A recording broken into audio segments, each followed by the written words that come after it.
ಅಂತೂ ಇಂತೂ R C B ಗೆಲ್ತು ಅಂತ ಹೇಳೋಕ್ಕಾಗಲ್ಲ. ಯಾಕಂದರೆ ಆರ್ ಸಿ ಬಿ ಮತ್ತೊಮ್ಮೆ ಸೋತಿದೆ.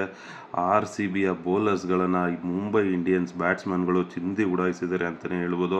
ಆದರೂ ಕೂಡ R C B Mumbai Indians ಅನ್ನೋದನ್ನು ತೆಗೆದು ಪಕ್ಕಕ್ಕಿಟ್ಟು ನೋಡಿದ್ರೆ ಭಾರತದ ಕ್ರಿಕೆಟ್ನ ಮಟ್ಟಿಗೆ ಇವತ್ತು ಸಖತ್ತಾದ ದಿನ ಅಂತಲೇ ಹೇಳ್ಬೋದು. ಯಾಕಂದರೆ Ishan Kishan back to the form, Suryakumar Yadav back to the form. ಅಲ್ಲಿ ಆರ್ ಸಿ ಬಿನಲ್ಲಿ ಆ್ಯಕ್ಚುಲಿ ಸ್ಟಾರ್ಟ್ ಮಾಡಿದ್ರು, ರಜತ್ ಪಟಿದಾರ್ ಅವರು ಒಂದು ಸೂಪರ್ಬ್ ನಾಕನ್ನು ಆಡಿದ್ರು ಅಂತಲೇ ಹೇಳ್ಬೋದು.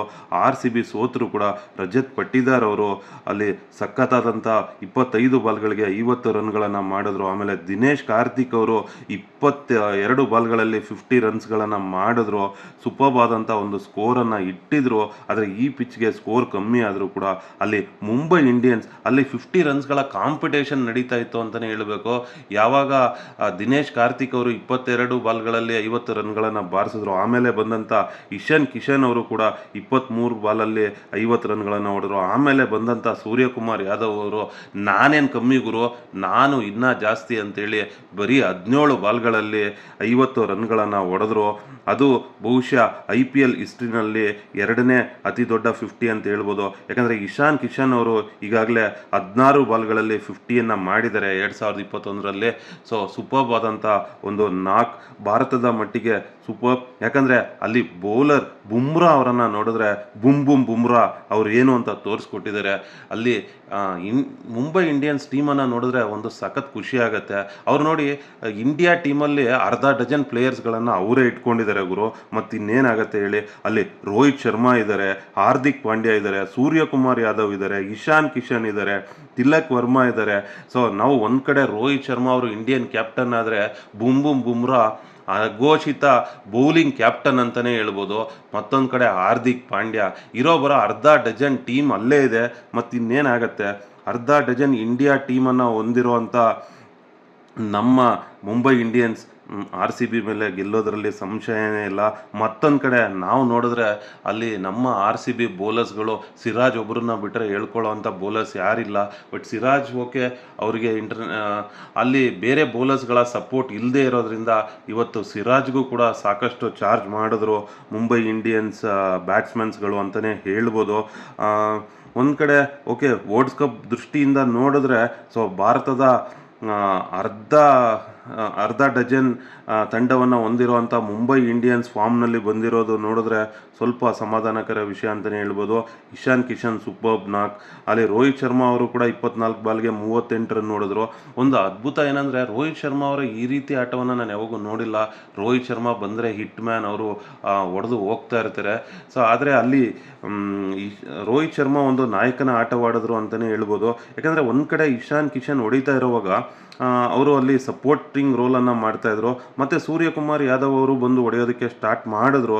ಆಗ ರೋಹಿತ್ ಶರ್ಮಾ ಅವರು ಒಂದು ಕಡೆ ಹೈಲೈಟ್ ನೋಡೋ ಥರ ನೋಡ್ತಾಯಿದ್ರು, ಹೊಡಿರಿ ಪರವಾಗಿಲ್ಲ, ಸೊ ಐ ವಾಂಟ್ ದಿಸ್, ಈಗ ನಮ್ಮ ವರ್ಲ್ಡ್ ಕಪ್ ತಂಡ ಇಲ್ಲಿ ರೆಡಿ ಆಗ್ತಾ ಇದೆ ಅನ್ನೋ ರೀತಿಯಲ್ಲಿ ಒಂದು ಸೈಡಲ್ಲಿ ನಿಂತ್ಕೊಂಡು ರೋಹಿತ್ ಶರ್ಮಾ ಅವರು ಹೈಲೈಟ್ಸ್ ನೋಡೋ ಥರ ಇತ್ತು.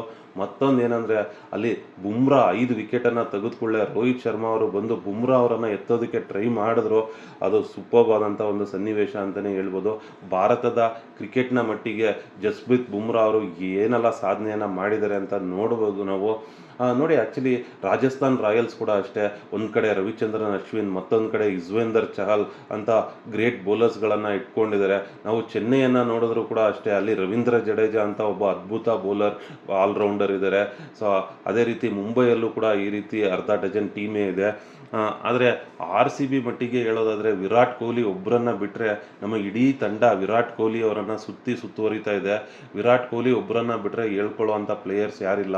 ಮ್ಯಾಕ್ಸ್ವೆಲ್ನ ಚೆನ್ನೈಯವರು ಬಿಡ್ ಮಾಡಲಿಲ್ಲ. ಮ್ಯಾಕ್ಸ್ವೆಲ್ ಚೆನ್ನೈಯಲ್ಲಿದ್ದಾಗ ಸೂಪರ್ಬ್ ಆಗಿ ಆಡ್ತಾಯಿದ್ರು, ಚೆನ್ನೈ ಟ್ರೋಫಿ ಗೆಲ್ಲೋದಕ್ಕೆ ನೆರವಾಗಿದ್ರು. ಆದರೆ ಚೆನ್ನೈ ಅವ್ರನ್ನ ಬಿಡ್ ಮಾಡೋದಕ್ಕೆ ರೆಡಿ ಇಲ್ಲದೇ ಇರೋವಂಥ ಸಂದರ್ಭದಲ್ಲಿ ನಾವು ಮ್ಯಾಕ್ಸ್ವೆಲ್ನ ಬಿಡ್ ಮಾಡಿದ್ದೀವಿ.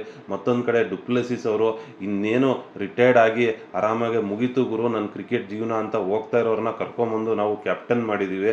ದಿನೇಶ್ ಕಾರ್ತಿಕ್ ಅವರು ಇನ್ನೇನು ಈ ವರ್ಷ ರಿಟೈರ್ಡ್ ಆಗ್ತಾ ಇದ್ದಾರೆ. ಈ ರೀತಿ ಪ್ಲೇಯರ್ಸ್ಗಳನ್ನು ಇಟ್ಕೊಂಡು ಒಂದು ಕಡೆ ಬೌಲಿಂಗ್ ಕೂಡ ತುಂಬ ವೀಕ್ ಇದೆ. ಸೊ ನಾವು ಎಕ್ಸ್ಪೆಕ್ಟ್ ಮಾಡೋದೇ ತಪ್ಪಾಗುತ್ತೆ. ಆ್ಯಕ್ಚುಲಿ ನಾವು ಪ್ಲೇಯರ್ಸ್ಗಳನ್ನು ಬೈಯೋದ್ರಲ್ಲಿ ಯಾವುದೇ ಒಂದು ಅರ್ಥನೂ ಇಲ್ಲ. ಯಾಕಂದರೆ ಅವರು ಕೂಡ ಎಲ್ಲರೂ ಒಳ್ಳೊಳ್ಳೆ ಪ್ಲೇಯರ್ಸೇ. ಸೊ ಒಂದು ಟೈಮಲ್ಲಿ ಮ್ಯಾಕ್ಸ್ವೆಲ್ ಅವರು ಏನು ಚೆನ್ನೈ ಸೂಪರ್ ಕಿಂಗ್ಸ್ ಅವರು ಕಪ್ ಗೆದ್ದಿದ್ದಾರೆ. ಅದರಲ್ಲಿ ಬಹಳಷ್ಟು ಬಾರಿ ಮ್ಯಾಕ್ಸ್ವೆಲ್ ಅವರ ಕೊಡುಗೆ ಕೂಡ ಇದೆ.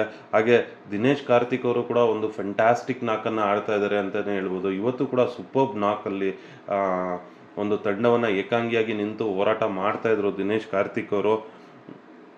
ಸೊ ಏನು ಮಾಡೋಕ್ಕಾಗಲ್ಲ. ಸೊ ಸ್ವಲ್ಪ ಸೆಲೆಕ್ಷನಲ್ಲಿ ಮುಗ್ಗರಿಸಿದೆ RCB ಅಂತಲೇ ಹೇಳಬೇಕು. ನೋಡೋಣ ಏನಾಗುತ್ತೆ ಅಂತ. ಆ, ಮುಂಬೈ ಇಂಡಿಯನ್ಸ್ ಮಟ್ಟಿಗೆ ಮತ್ತೆ ಬ್ಯಾಕ್ ಟು ಫಾರ್ಮ್ ಅಂತ ಹೇಳ್ಬೋದು. ಎಲ್ಲ ಪ್ಲೇಯರ್ಸ್ಗಳು ಅವ್ರದ್ದು ನ್ಯೂನ್ಯತೆ ಅಂತ ನಾವು ಏನು ಕರಿತಾ ಇದ್ವಿ ಅದೆಲ್ಲ ಅಲ್ಲಿ ರಿಸಾಲ್ವ್ ಆಗಿದೆ ಗುರು.